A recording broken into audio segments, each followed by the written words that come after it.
The angels can't understand why this troublemaker has been created, so Allah is going to show them something they don't know.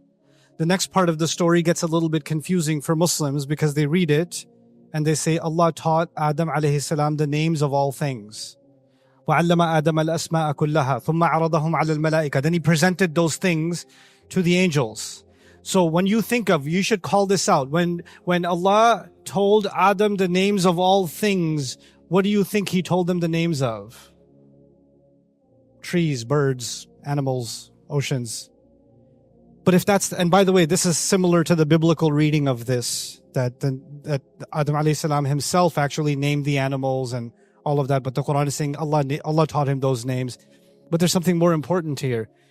Even if he knows the names of all of these things, even if he knows the names, which by the way would mean that he's capable of defining things now, and because of those definitions he can build knowledge, and if he can build knowledge he can build science and other technology, right? All of that will come from names. All of you that study any subject, study definitions at the end. You know a lot in your field, you know a lot of terminology and definitions, right? But the point of all of that is he will become more advanced, but just because human beings are advanced doesn't mean they will not be corrupt. You could be advanced and be corrupt. Is it true that nations in the world that have very high levels of education also can have very high levels of corruption? Another way to understand these ayat from the language of the ayat. I don't want to get too technical with you, but I want to explain what I believe the more compelling reading seems to be in these ayat. Allah taught Adam alayhi salam the names of all of his children.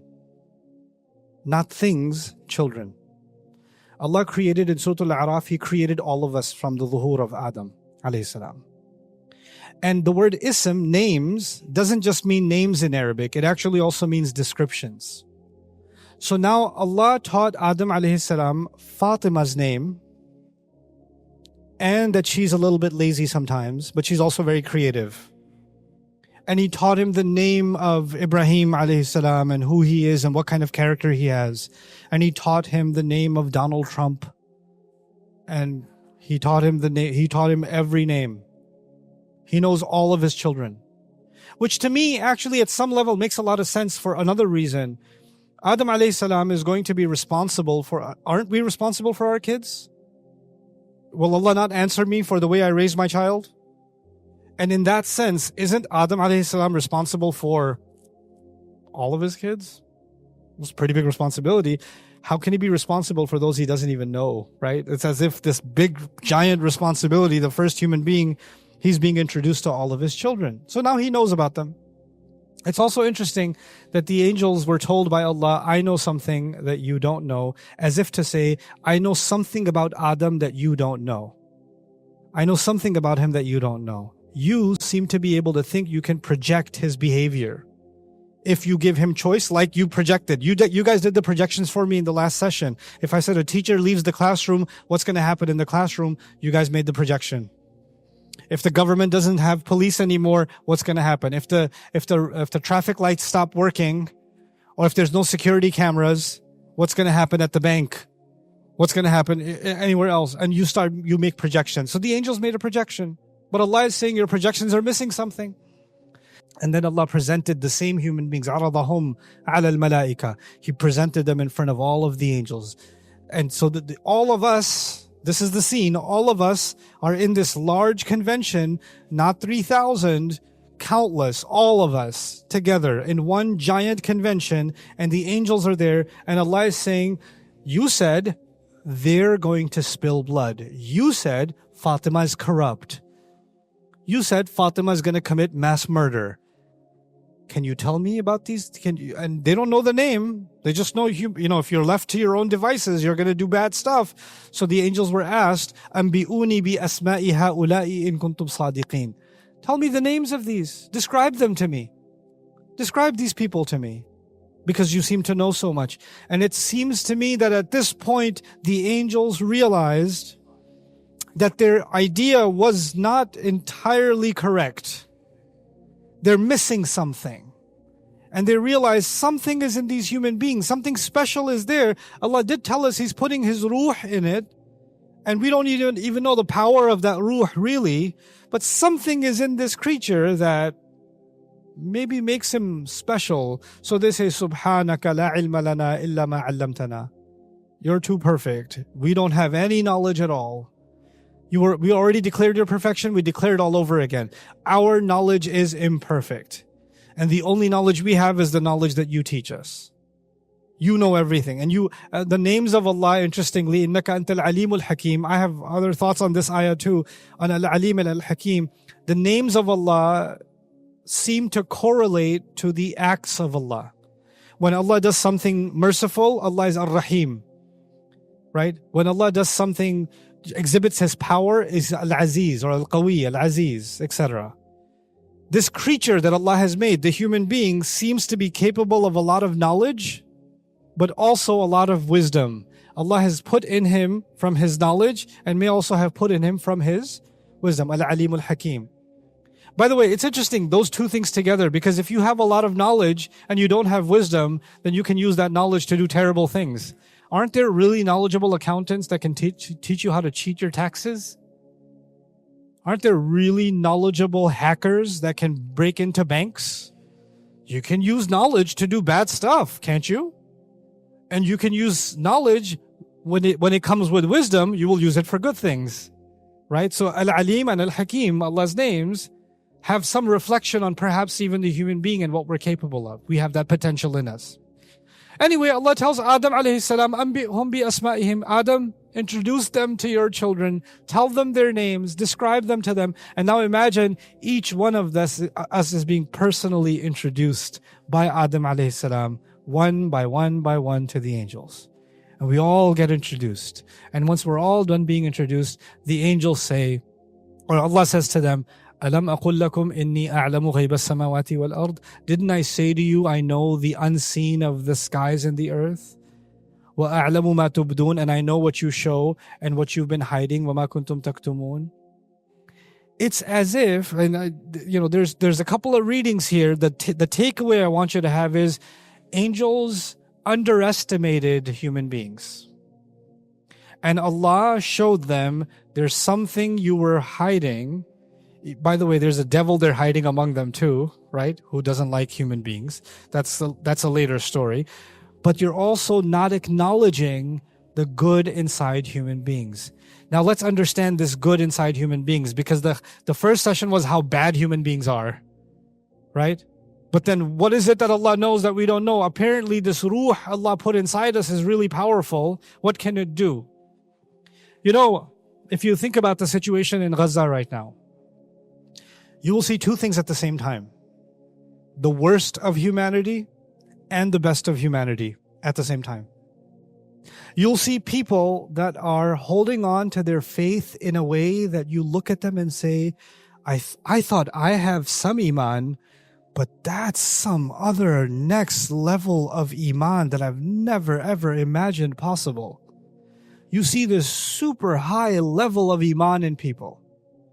And then you think, I thought I knew what evil was, but I never knew a human being could be this capable of evil. So you see the ahsani taqweem, and you also see the asfala safilin. But you know what it is? The worst people create the worst situations, and in those worst situations, the best people emerge. The best people emerge. You have a Fir'aun, and then a Musa emerges. We believe that Adam alayhi salam was told to live in Jannah for a little bit, I would argue. Not forever. The word for live forever would be ukhlud. Allah says, Uskun anta wa zawjuka al-jannah. Stay there, settle there, be there for a bit. Even pause, arguably. Just be there, and just mind you, don't go near this one tree. That's what he's told. Eat wherever you want to eat, just don't go near this one tree, right? Now, the way I want you to think about this is, look, everybody knows you're going to the earth. You also know you're going to the earth. But before you go, I want you to stay here for a little bit, and then you can go. So he's getting a taste of Jannah before he goes to the earth, okay? So he's in Jannah, And Allah gave him access to all of Jannah, and He just said, وَلَا تَقْرَبَا هَذِهِ الشَّجَرَةِ, don't go near this tree. It's like this, just any tree. It's just some random tree. It's not some special, oh my God, look at that tree. I really want that tree. No. It's just any tree. And He just says, just don't, this one, the rest of Jannah is accessible to you. Now, what do you guys know about Jannah? It's a pretty amazing place, isn't it? It's a pretty gorgeous place. But what does Adam alayhi salam, somehow Iblis is able to convince him to be interested in what? That one tree. What is not on his mind? The waterfalls of Jannah are not on his mind. The palaces of Jannah are not on his mind. The fruits of Jannah are not on his mind. The food of Jannah, the luxuries of Jannah, the scenery of Jannah. And Jannah is very big.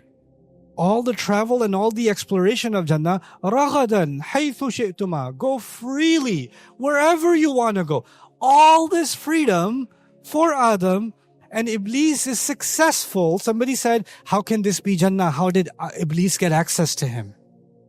If this was really Jannah, how could Iblis have access to him? Let me help you answer that question too. Iblis has access to you right now, yes or no?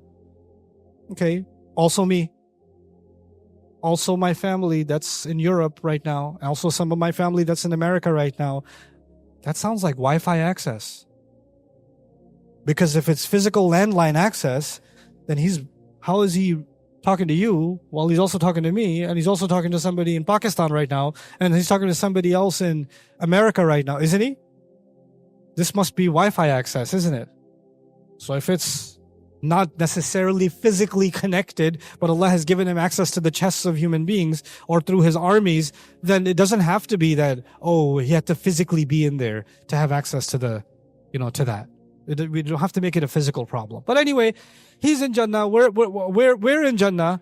Our father and our mother are in Jannah, and everything is accessible to them. And Allah says, don't go near this tree. And here's the problem. Simply Allah says, Azallahuma Shaytan. Shaytan caused both of them to slip. Shaytan caused both of them to slip. How big was the Sharia in Jannah? How many things were haram? One. Nowadays, a long list. Is nail polish haram? Is shortening your beard haram? Is this ingredient haram? Is gelatin haram? Is this haram? Is that haram? Is that haram? There's a long list. In Jannah, how long is the list? There's one thing. Everything else is halal. Everything else is halal. And by that argument, وَلَكُمْ فِيهَا مَا تَشْتَهِي أَنفُسُكُمْ, whatever you want is available to you. Whatever you want, you can have. One thing is haram. And Iblis says, hey, you know that one thing?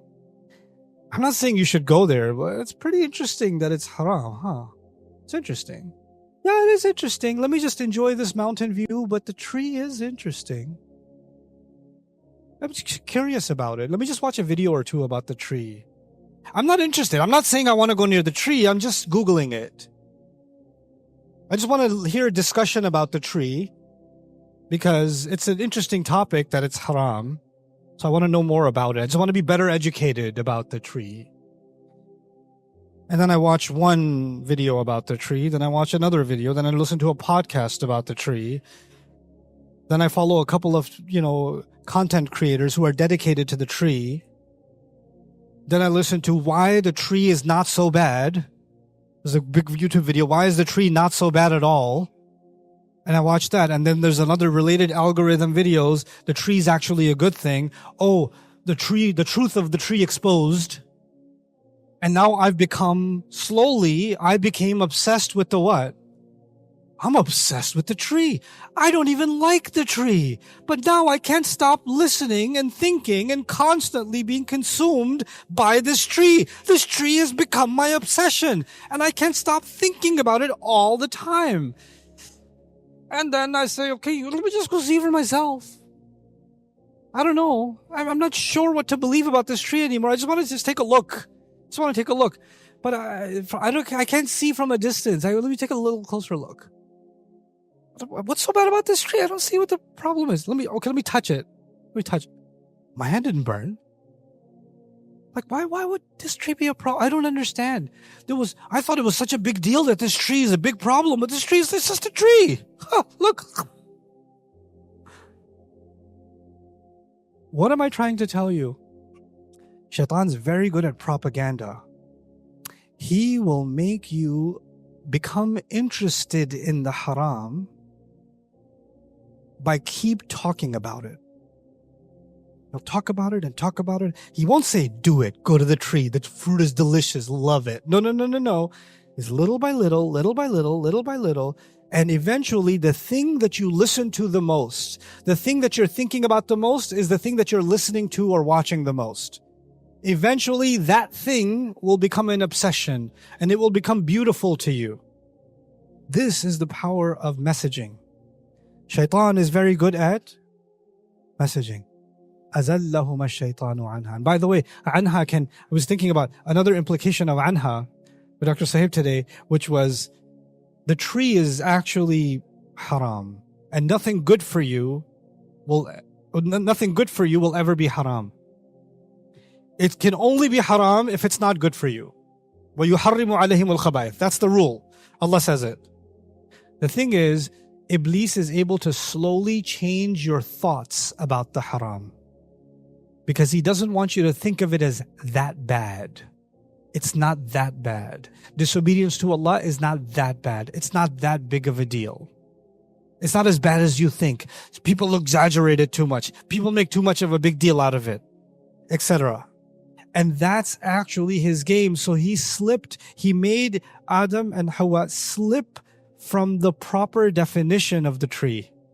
So the tree represented something else now. The tree should have represented stay far away. Now it represents it's not that bad. What's the big deal? It got trivialized. This is also expressed in the Quran with وَزَيَّنَ لَهُمُ الشَّيْطَانُ أَعْمَالَهُم. The devil beautified their deeds to them. The devil beautified like something evil starts looking good. So now finally they do eat from this tree. They've made the ultimate mistake of eating from the tree. And they fell into that trap. The issue I'm going to share with you now is you and I, every day there's a tree. Every day. And every day there's constant waswasa to somehow get closer to that tree, one way or the other. We, the children of Adam, live the story of Adam every day. Every day. You and I, everybody. And many times we are able to stay away from the tree, and sometimes we end up eating from the tree.